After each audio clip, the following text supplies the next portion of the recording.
What it do, man? It's your boy Battle Truth coming to you live and direct from the Battle Truth headquarters. Let's get right off into this. LeBron James' son, his firstborn son, oldest son, Bronny James, man, was in training, man, and he suffered from a heart attack. His heart gave out on him, man. That's crazy. 2 days ago, man. Right now they're saying he in stable condition right now, but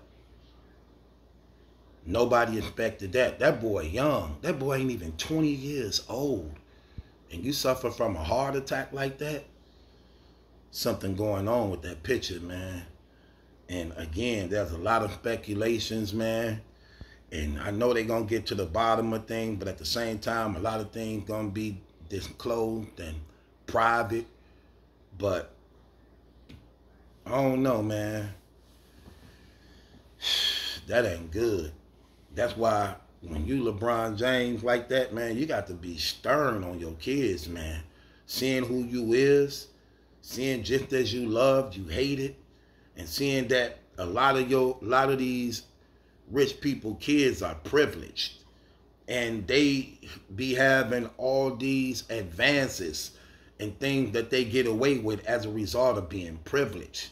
That most parents sometimes be trying to put a hard feet down when it comes to what they allow in their children, especially coming from a home where the mama and father is present.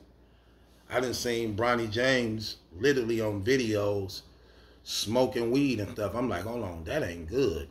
Because at this time, he like 16, 17 years old. I'm like, that ain't good. You get what I'm saying? Especially when you see, listen, man, I know a lot of y'all like to talk about weed. I know a lot of y'all try to make it seem like it's really innocent, but it's not. It's not. I'm telling you.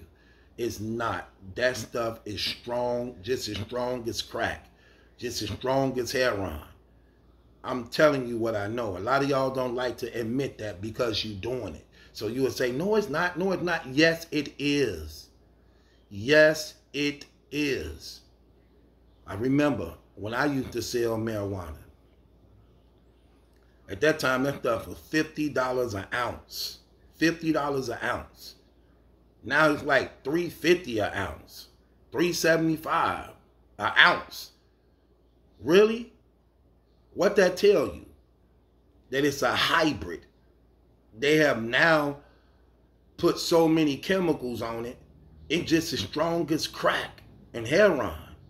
Literally. All type of stuff is on this marijuana now. That's why they got so many different grades of it. It's so strong. People really having sex. I know women who have sex with dudes just to smoke. Literally. That's why you see in their age, people be using that saying, that trend, like, oh, let's match. See, down here they call it matching.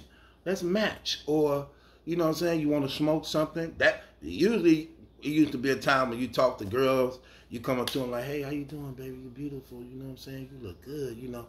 Now in these days, they be like, hey, how you doing? You look nice. You smoke? Like, you smoke? As soon as she be like, yes, it's a wrap. It's a wrap. And that's what they doing now. Man, these are super drugs out here. And it's bad when you got a child that's actually like Bronny James, who fathered LeBron James.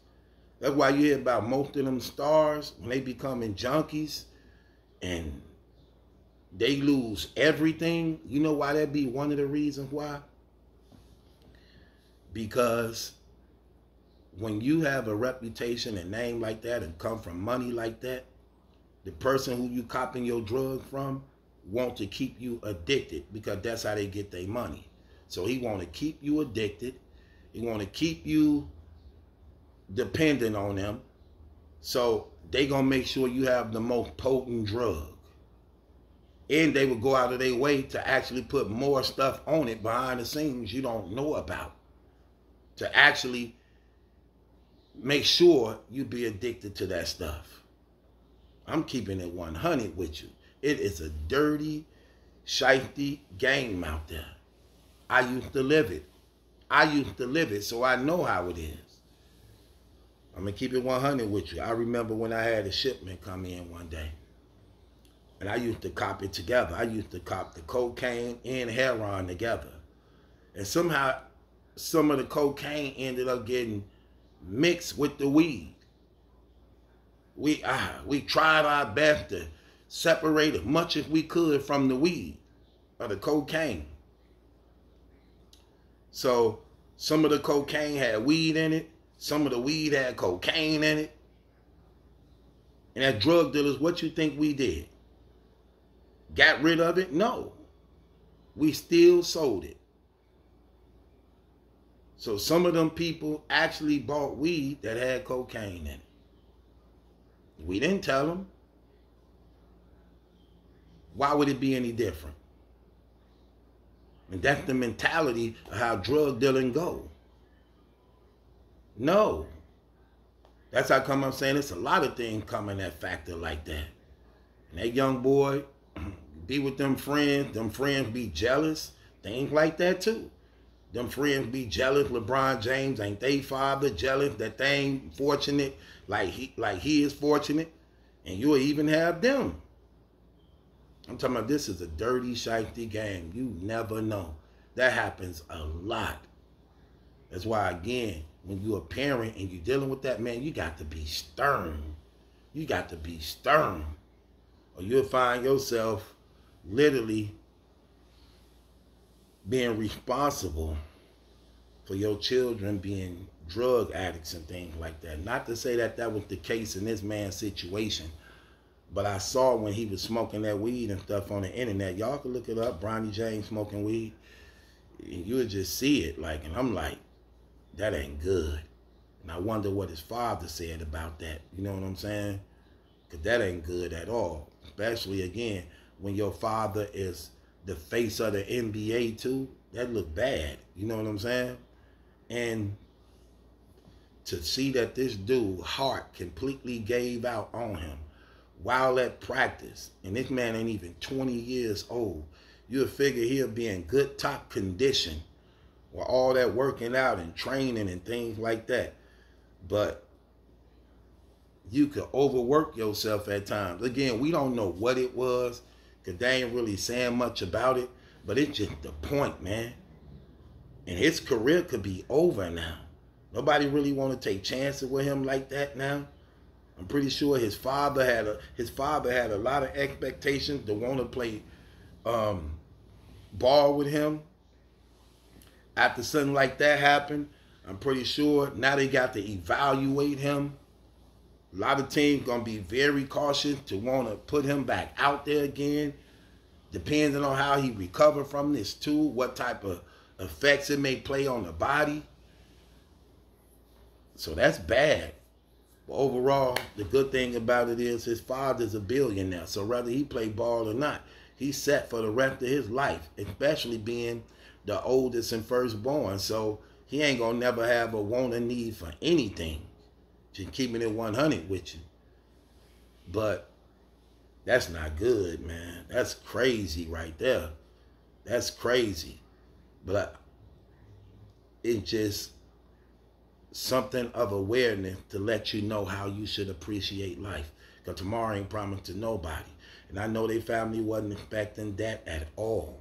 And that's why it's important to know, man, like, to have that balance and that relationship with God. Because you don't know what's going on in your body that God's saving you from, protecting you from. He controls your breath. He controls your heartbeat. You have no idea. It could just cut off just like that. We just saw that in the football game with the one dude that playing football. Just completely fell out. Heart gave out. You just don't know, man. You don't know. That's why you want to always make sure you right with God. So no matter what happened, you covered. You covered. No matter what happened, you covered. Appreciate life. Value life, man. Appreciate your children. Hold them every night. Kiss them. Because you never know when it's going to be your last day. For real. Make peace with whoever you need to make peace with. You just never know. So I'm trying to tell you, man. That was terrible, man. So I know that changes everything. That changes everything now. Everything. I'm pretty sure LeBron saying himself like, well, you know, the thing about it is, I don't know, as soldiers, people tend to just be like, man, no matter what, I'm just going to keep on, and I'm just going to keep on going. You know what I'm saying? I'm going to keep on going. So it is what it is. Some people just fearless like that. Like, man, I ain't finna let this stop me. I'm going to keep on going. I'm going to keep on going. Whatever they come to, what they believe, what may have triggered this or what may have happened, I'm pretty sure they're going to do the proper assessment that need to be assessed to make sure this don't never happen again if they could. But at the end of the day, you just never know. You just never know. And you just want to value and respect life because it ain't guaranteed. It ain't promised.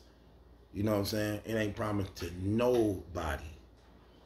Death ain't prejudice to nobody. Death come from the rich, come for the rich, the poor, the black, the white, the young, the old. It don't care. It don't care.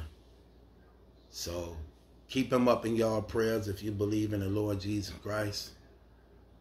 And let's just pray that their family could actually grow from this and be strong from this. And it's your boy, Battle Truth. It ain't my judgment that's in question. It's yours. Subscribe to Battle Truth.